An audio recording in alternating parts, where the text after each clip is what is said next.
A la Fundació La Caixa creiem que el món de demà depèn de l'educació d'avui. Pensament crític, creativitat, col·laboració i comunicació. Aquests 4 conceptes promouen habilitats que qualsevol infant necessita per desenvolupar el seu potencial. Només és progrés si progressem tots. Fundació La Caixa.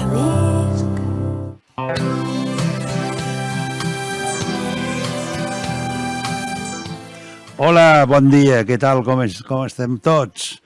Hoy es domingo y todos los domingos descansamos, pero siempre tenemos un minuto para hacer cultura. Y hoy he traído este domingo a Fernando Díaz Villanueva, que junto con Alberto Garín García han hecho un libro estupendo sobre Lutero, Calvino y Trento, con la reforma que no fue, o que intentaron hacer y no hicieron, o lo que ha convenido siempre, ¿no? Y como cada semana les haremos nuestras preguntas de rigor. ¿Qué tal? ¿Cómo estás? Muy buenas. Venga, pues allá vamos. El tema de la reforma no es fácil de abordar desde esta perspectiva más informal. ¿Es así esto? Bueno, no es que sea fácil, es una cuestión de proponérselo. Yo creo que en España hay grandes divulgadores y Alberto y yo tratamos de llegar a serlo algún día, pero vamos, los temas más complejos se trata de, pensárselos y planteárselos para que lo entienda todo el mundo, ¿no? Vamos, divulgar historia es mucho más fácil que divulgar ciencia. Con eso yo creo que ya está dicho todo. ¿Por qué es políticamente incorrecto? Yo no creo que sea políticamente incorrecto hablar de la reforma a estas alturas. Eso es un proceso histórico que aconteció hace ya, acaba de celebrarse hace poquito, el 500 aniversario, ¿no? El quinto centenario de las 95 tesis que colgó Lutero en la iglesia de Wittenberg. Y bueno, si en 500 años no ha habido tiempo para asumir y digerir esto en Europa, pues no sé ya. De hecho, la reforma es un asunto que quedó más que visto para sentencia un siglo y medio después, con la paz de Westfalia, y desde entonces lo que hemos tenido ha sido el desarrollo de 2 partes del cristianismo occidental, que cada una ha ido por su lado. Por un lado los protestantes y por otro los católicos. Bien, nosotros lo que tratamos con ese libro es de ahondar las causas que llevaron por un lado a la reforma y sobre todo incidir en el hecho de que la Iglesia Católica ya se estaba reformando en aquel momento, que Lutero fue simplemente uno más de los muchos reformadores que aparecieron entre los siglos XV y XVI. Lo único que la reforma de Lutero sí que vino acompañada por el éxito, otras no. Gran parte de la sociedad española es culturalmente católica, aunque no lo sepa y apenas visita una iglesia. ¿Eso es así, realmente? Bueno, yo que estoy sin bautizar, porque yo ya nací en los años 70 y mis padres no me quisieron bautizar y nunca he ido a misa, ni tengo una religión, una confesión religiosa que pueda decir, porque nunca he tenido fe, me considero culturalmente católico. Si me lo considero yo, que no he tenido formación religiosa, ¿cómo no se lo va a considerar alguien que sí pasó por todos los ritos de paso, se bautizó, hizo la comunión, en muchas ocasiones la confirmación, se casó por la iglesia, y digamos que todo lo relativo a la religión, en este caso la católica, pues ha impregnado los momentos más importantes de su vida. Sí, claro, la sociedad española es culturalmente católica, como la italiana, la portuguesa, la francesa también, la checa, hay un montón de países católicos en Europa y, por supuesto, la de toda Hispanoamérica. Lamentablemente, la práctica de la venta de indulgencias, esto fue grave, ¿no? Bueno, era una tradición, podemos llamarlo así, que la Iglesia Católica, o la Iglesia, porque en aquel entonces Iglesia solo había una, no había nacido el protestantismo como tal, la Iglesia romana, tenía en aquel entonces, y se consideraba que era algo normal, no era nada que les escandalizase especialmente, salvo algunos que en aquel momento, en los siglos XV y XVI, estaban practicando las reformas, estaban tratando de que la Iglesia se purificase, y veían que eso pues no estaba del todo bien, eso de que la Iglesia vendiese la absolución de los pecados, que si tú un pecado lo habías cometido, pues tendrías que buscar la absolución por otras vías, pero no por la pecuniaria. Entonces lo que hace Lutero es criticar las indulgencias, pero eran muchos los que las estaban criticando entonces. Lo único que Lutero, insisto, tiene éxito, es decir, encuentra mucha gente y sobre todo muchos aristócratas que en la Alemania de la época le compran el mensaje, lo asumen como propio y le dan protección, pero no fue el primero que atacó las indulgencias. Hay indulgencias sin coste directo. Peregrinar a Santiago es una de ellas y así la Iglesia perdona tus pecados. Aquí la Iglesia lo que hacía era jugar con la ignorancia, en mi opinión. Bueno, hay 2 tipos de indulgencias. Está la monetaria, que es las que ataca Lutero, y después otro tipo de indulgencias. Por ejemplo, Santiago de Compostela. Es una promesa. Si consigo encontrar un trabajo, por ejemplo, pues le prometes al santo que vas a ir a visitarle a Santiago de Compostela. Bien, en ese caso estás pagando una indulgencia, ¿no? Estás buscando congraciarte con, bueno, en este caso con el santo, con el Altísimo, ¿no? De indulgencias hay de muchos tipos. Las otras, las de, qué sé yo, ir a Lourdes, ¿no? O ir a misa todos los domingos, alguien que no suele ir lo puede tomar como una indulgencia. El problema de las indulgencias que estaba vendiendo la Iglesia en aquel momento es que eran de tipo monetario. Necesitaban mucho dinero la sede romana a principios del siglo XVI porque estaba el Papa Julio III haciendo de nuevo la Basílica de San Pedro del Vaticano. Habían tirado la anterior, la de tiempos de Constantino, y la actual Basílica de San Pedro es cuando se empezó a construir. Y no solo quería eso, sino además embellecer la ciudad de Roma. Era una ciudad que estaba un poco decadente en aquel entonces. La Roma que tenemos hoy en la cabeza es esencialmente una Roma papal construida a lo largo de los siglos XVI y XVII. Bien, pues es en esa época cuando se ve necesitado de fondos el Papa y empieza a pedirle dinero a los fieles. Sí, claro, evidentemente la voluntad era más política que otra cosa. Querían los papas de aquella época también convertirse en un poder importante en Italia. Italia era una península que desde la Edad Media había estado chuleada por potencias extranjeras, desde tiempos de Bizancio. En esa época, la época de Julio III, las dos potencias que se reparten o tratan de repartirse la tarta italiana son Francia y España. Los aragoneses llevaban allí muchísimo tiempo ya, desde las vísperas sicilianas, que estamos hablando de finales del siglo XIII, y luego esto lo suceden los reyes de España, que insisten en mantener esas posesiones italianas, Nápoles, Cerdeña, luego posteriormente los presidios de Toscana y en el norte del país el milanesado. De lo que trata de todo contra los franceses, lo que trata de hacer el Papa, lo que tratan de hacer los papas es convertirse en poderes autónomos dentro de la península itálica, al menos. Es decir, construir algo parecido a un reino privativo del Papa que ocupase lo que hoy es la República Italiana. Y eso también costaba dinero, obviamente, porque tenía que enfrentarse a las dos potencias de su época, que eran la Francia de los Valois y la España de los Habsburgo, que acababa de inaugurarse la dinastía de Carlos I y a España en el mismo momento en el que, casi a la vez, en el que Lutero cuelga las 95 tesis. Pero eso costaba dinero y el dinero tenía que salir de algún lado. Las indulgencias eran un medio que les parecía óptimo en aquel momento. La Iglesia perdona todos los pecados, no Dios. O sea, se arroga en el papel de Dios aquí. La Iglesia es la intermediaria, ¿no?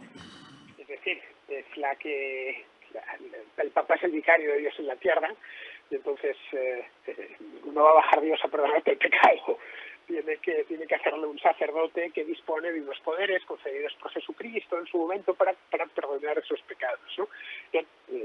Lo que hicieron fue ponerles un precio, nada más. Algo que se había venido haciendo y que, en fin, no parecía bien a todo el mundo. A todos los que perseguían en aquel momento una práctica religiosa más pura, más atada a la espiritualidad, les parecía mal. Uno de ellos fue el Roque Lutero, que era un fraile, caray, que él no era alguien que estuviese fuera de la Iglesia, al contrario. Él estaba tan persuadido de ello que había hecho carrera eclesiástica. Una indulgencia monetizada sería entonces poner precio al pecado. ¿La simonía es pecado o no? La simonía sí, claro. La simonía es un pecado, evidentemente. Sí, claro. El pecado es de muchos tipos, ¿no? En la propia sede romana cometía, o los ocupantes de la sede romana cometían muchos pecados. Eso también lo señala Lutero, pero lo señalaban todos los reformadores de aquel entonces, nada más. Es decir, si tú, en el caso de la simonía es comprar por dinero, por cualquier tipo de bien material, comprar un cargo eclesiástico, pero también incluye el comprar y vender sacramentos. Bien, en este caso no estaban propiamente vendiendo un sacramento porque no es que fuese obligatorio. Es decir, tú podías echarle dinero al vendedor de indulgencias si querías. Si no querías, pues no lo hacías. Pero claro, en la Europa de la época era una Europa muy distinta a la actual. La gente era analfabeta. El porcentaje de europeos que sabían leer y escribir a principios del XVI rondaría el 10% de la población. El resto eran esencialmente campesinos y letrados. Claro, lo que dijese un sacerdote en la Iglesia tenía mucha importancia y pesaba mucho sobre ellos. Les venían a decir que podían lo que utilizaba Johann Tetzel, que era el vendedor de indulgencias que andaba por la región de Alemania donde vivía Lutero, este Johann Tetzel hoy hubiera sido un magnífico vendedor de teletienda, era un tipo muy persuasivo. Lo que les decía era que según la moneda caía en el fondo de la hucha, en ese momento las almas de los familiares de quien había echado la moneda estaban saliendo del purgatorio, porque la gente estaba preocupadísima, porque claro, a fin de cuentas en el cielo ir directo es complicado. Por eso la Iglesia creó la figura del purgatorio, que es una suerte de sala de espera donde se puede salir o no, que puedes quedar allí ya para toda la eternidad. Bien, estas monedas de las que echaban en los cepillos de los vendedores de indulgencias servían esencialmente para eso, para borrar los pecados de los antepasados, para borrar los pecados de los padres o de los abuelos muertos, ¿no? Que tenían claro, bueno, mi padre era un buen hombre, pero también tuvo sus pecadillos. Luego lo más probable es que no esté arriba, estará a mitad de camino. Si yo puedo hacer algo, echar unas monedas para sacarle de ahí, en fin, luego él ya se encargará de velar por mí cuando esté en el cielo. Esa era la mentalidad de la época y hay que entenderla a cada momento de la historia tratando de acercarte a la mentalidad de los hombres que lo protagonizaron. Con nuestra mentalidad evidentemente nada tiene sentido, pero si lo pensamos y tratamos de meternos en la piel de un europeo del siglo XVI, todo aquello cobra sentido en el acto. Alberto de Brandenburgo andaba escaso de efectivo, igual que el Papa, ¿no? Bueno, es que los príncipes alemanes eran tremendamente pobres, porque eran muchos y no había demasiado a repartir. Hoy de nuevo tenemos que trasladarnos al siglo XVI. Hoy pensamos en Alemania y decimos, bueno, el país más rico de Europa, aquello son lo más de lo más. La Alemania de finales de la Edad Media era un lugar, no diré subdesarrollado, pero mucho más pobre que el sur. Era más rica cualquier ciudad italiana que cualquier ciudad alemana. No digamos ya que cualquier ciudad inglesa, que eran paupérrimas. Entonces los príncipes alemanes andaban siempre con problemas, claro, se peleaban mucho entre ellos, tenían además, sobre todo, si tenían dominios pegando con los otomanos o con los polacos, los problemas eran mucho mayores porque se estaban peleando además con reyes poderosos y eso les tenía siempre a la cuarta pregunta, como decimos ahora, ¿no? Es decir, siempre pensando en a ver de dónde sacaban el dinero. Les gustaba además vivir a lo grande. Esos príncipes, algunos eran arzobispos. Había príncipes territoriales que a su vez tenían un arzobispado propio, ¿no? Eran cargos eclesiásticos. Bueno, pues con doble razón. Tenían los gastos propios de la sede arzobispal más el gasto propio de tener un Estado, ¿no? Un Estado que, insisto, estaban siempre de una manera u otra metidos en guerras. Les hacía falta dinero, en una palabra. Y esto era, de nuevo, una vía más para allegarse fondos. Tetzel, poco menos, venía a decir que si no compraban la indulgencia estaban condenados. Lo dices en la página 27 también. Sí. Bueno, a Tetzel utilizaba todo tipo de... Hoy se le hubiera condenado a Tetzel por publicidad engañosa. Utilizaba todo tipo de artimañas inmorales para vender las indulgencias. Eso hacía que los príncipes se peleasen por tenerle. Decían, bueno, que venga Tetzel, porque Tetzel nos levanta mucho dinero, era un gran recaudador, en una palabra. Y debió ser tan bueno que hasta dentro de la propia iglesia alemana y de los propios religiosos alemanes causó estupefacción tenerle allí. Bueno, está bien que recaudemos algunas indulgencias porque hay que mantener esto, pero este hombre se está pasando. En esencia... Está sacándole a la gente la comida de la boca, poco menos. Lutero, profesor de teología, nunca se habla de los emolumentos que percibía. ¿De qué vivía Lutero? ¿Le pasaba algún emolumento en la universidad, sí o no? Era un fraile, claro, era un fraile agustino y vivía pues de ser fraile agustino, daba clases en la Universidad de Wittenberg. La Universidad de Wittenberg era una universidad muy pequeñita, no tenía nada que ver con las grandes de la época, con la Universidad de Salamanca o la Sorbona de París o la de Bolonia. Era una universidad pequeñita, recién fundada, se había fundado solo unos años antes, quiero recordar que en 1503, esto lo hizo en 1517, que tenía muy pocos estudiantes, obviamente, y dependía, como es lógico, había universidades que dependían de reyes y otras que dependían de los obispos locales. Esta en concreto la habían fundado los señores locales, pero es que los señores locales eran también obispos. Luego le mantenían, pues entiendo, con un pequeño estipendio, como se mantenían entonces los frailes, ¿no? Pertenecía a una orden. Vivía, pues no voy a decir con lo opuesto, pero no era ni mucho menos rico ni nada por el estilo. Lutero no cuestionaba la figura del Papa en ningún momento. Se limita a cuestionar esa atribución particular relativa a las indulgencias monitorizadas. Afinas mucho aquí tú. Bueno, es que él al principio no cuestiona la figura del Papa. Él cuestiona las indulgencias y lo que está haciendo Tetzel. Además quiere las tesis y leerlas. Están en español, se pueden leer, no es algo que se haya quedado escrito en alemán antiguo ni en latín. Podemos ir a leerlas, están disponibles en internet y en ningún momento en esas tesis cuestionan la figura del Papa. Eso viene después. Pero al principio lo que trata es hacer ver a las autoridades eclesiásticas el problema que hay, nada más. Y por eso se lo envía a Alberto de Brandeburgo. Dice que Alteza, nos está pasando esto, tenemos a este tipo aquí recaudando indulgencias como si no hubiese mañana, y eso no está bien, porque es que yo he estado siguiendo el tema en la Biblia, me he puesto a estudiarla y he visto que esto no está justificado, nada más. Ya está. Eso es lo que le trata de decir a Alberto de Brandeburgo. Dale. Para que Alberto de Brandeburgo se lo transmita al Papa. Además, utiliza el vehículo tradicional y lógico en la Iglesia Católica, que es el primero al obispo, y el obispo ya se encargará de hacérselo ver al arzobispo, y el arzobispo al Papa de Roma. Lo del purgatorio es emocionalmente como el limbo. ¿Qué tenemos que entender por devotio moderna? La devotio moderna es un movimiento de purificación que apareció en el siglo XV, un siglo antes, o casi un siglo antes que la Reforma Protestante. Lo empezaron a mover una serie de teólogos en el centro y el norte de Europa, especialmente un llamado Tomás de Kempis. De ahí que todavía hoy se dice, estoy leyendo el Kempis, hay gente muy espiritual que lo dice, que se trataba, la devoción moderna estaba basada en la idea de que había que imitar a Cristo.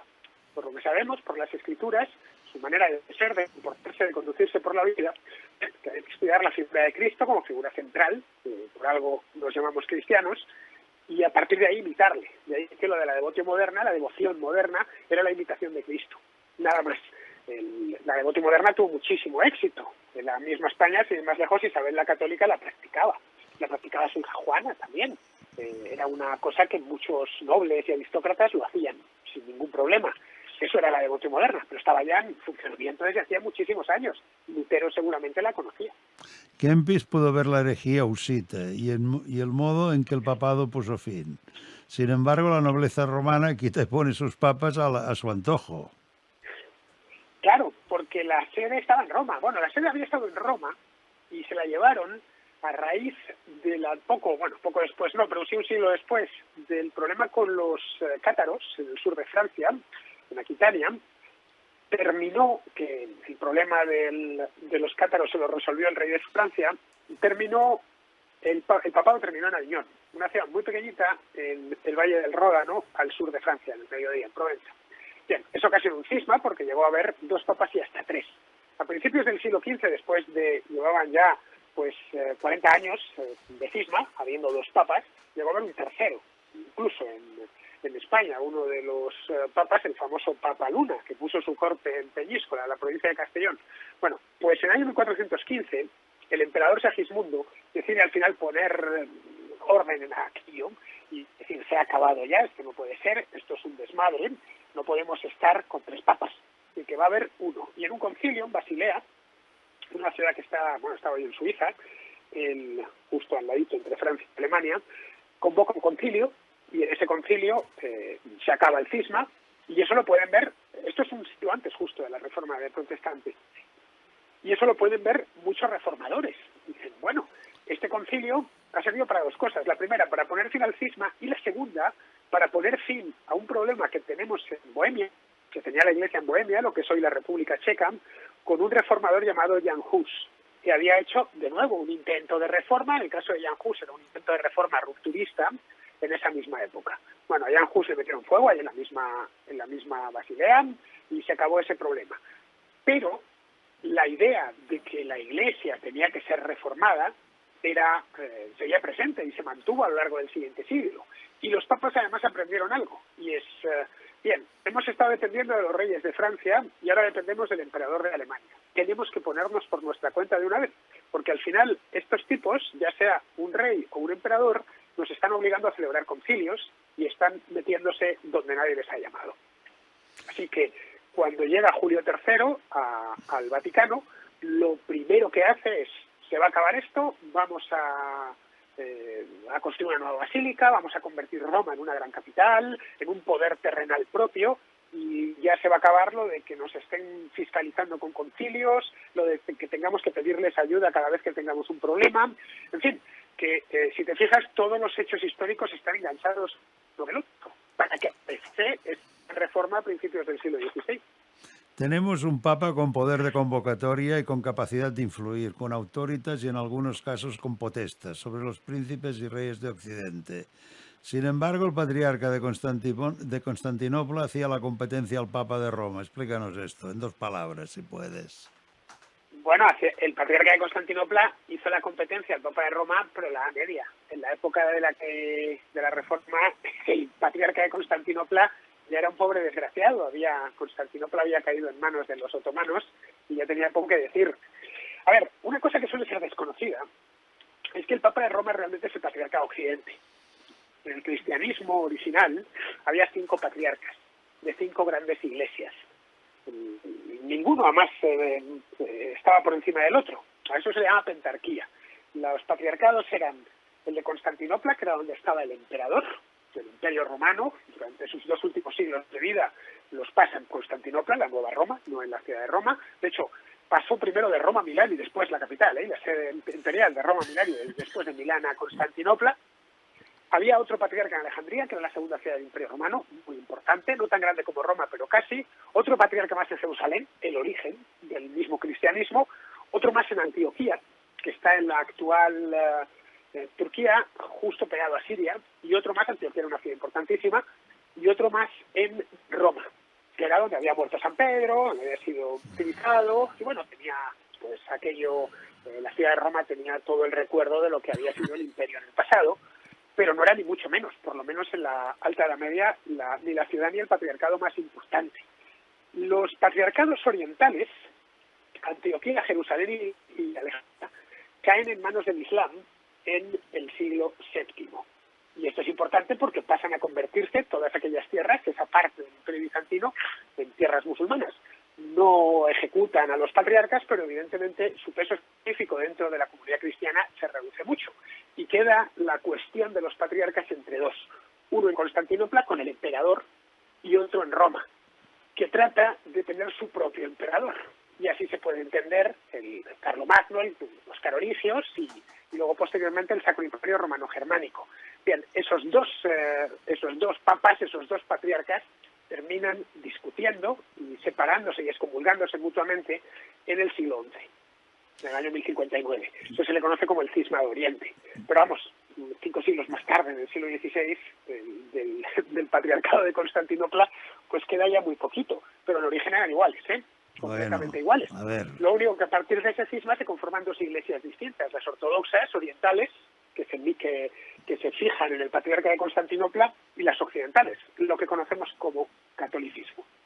Bueno, a ver, para ir acabando. El primero que ayuda a los cátaros es el duque de Aquitania. Los papas ya tienen tiempo y hacía tiempo que querían tener su propio estado. No fue hasta Mussolini.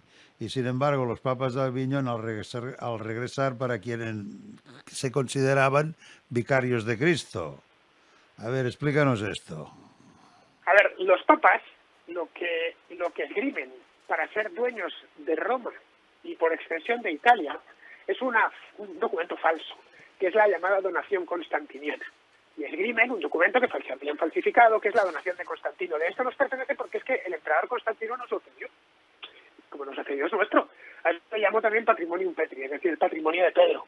Es una especie de reparación por haber, primero crucificado a Cristo y después, posteriormente, haber ejecutado a San Pedro.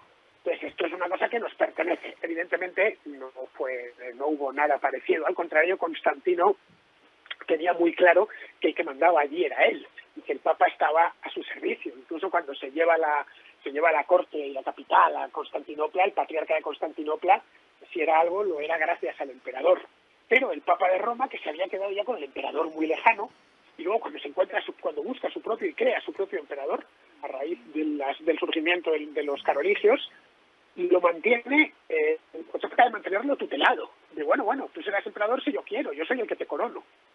De hecho, lo vemos en el siglo XVI, como Carlos I en 1527 saquea Roma. Bueno, Ahora pues tiene que pedir perdón para que le coronen Bolonia. Entonces, el tema es ese, que muchas veces no terminamos de entender cómo los papas realmente durante mucho tiempo trataron de ser los amos de Italia, pero nunca lo conseguían. Bueno, no consiguieron tener un Estado propio propiamente dicho, hasta tiempos de Mussolini, los acuerdos de Letrán, pero antes de eso sí habían dominado la parte central de Italia, los estados pontificios, que se mantuvieron hasta el año 1870, ¿no?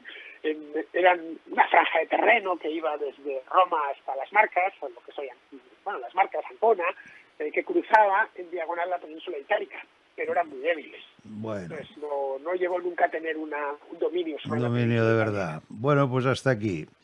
Es un libro muy científico, pero a la vez práctico, que nos ayuda a entender lo que fue de la Reforma y el luteranismo. Muy bien explicado. Leer Calvino, Trento y la Reforma que no fue, de Fernando Díaz Villanueva y Alberto Garín García, ediciones Secoitia. És un llibre fantàstic. A la Fundació La Caixa creiem que el món de demà depèn de l'educació d'avui. Pensament crític, creativitat, col·laboració i comunicació. Aquests 4 conceptes promouen habilitats que qualsevol infant necessita per desenvolupar el seu potencial. Només és progrés si progressem tots. Fundació La Caixa.